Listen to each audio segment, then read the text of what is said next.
Here in exercise P2-2, there's a lot of angles and stuff like that, so I'm going to take a more traditional approach on this one, and I'm basically going to do this one using a rough sketch.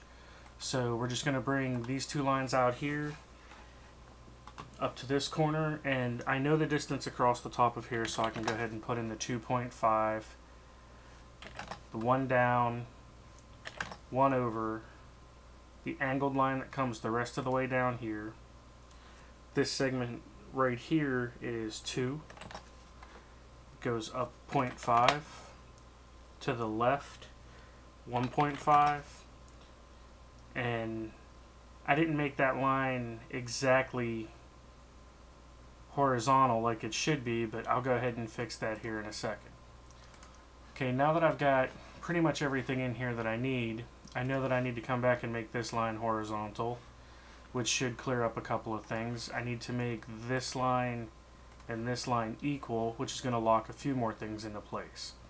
I can now begin dimensioning, starting with this here, which is 1.5.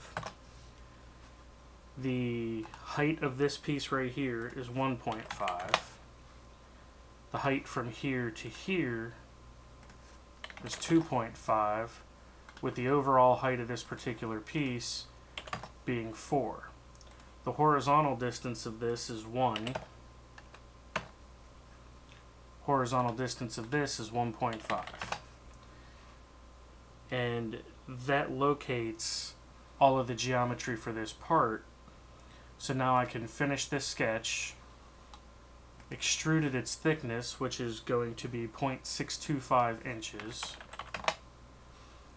And now I need to cut out the rectangle from the inside. So what I want to do is I want to do a new sketch.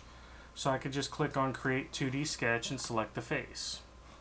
Now I can draw a rectangle, and for the rectangle I'm going to use the direct distance, or the dynamic input, and I'll do 2.5 by 1, and that'll draw that. Now all I have to do is locate it where it goes.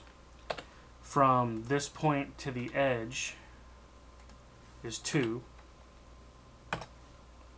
and it is 1 above the bottom. Okay, now that this is located, I can finish that sketch, and I can use the extrude command again. But this time I'm going to select this middle button right here.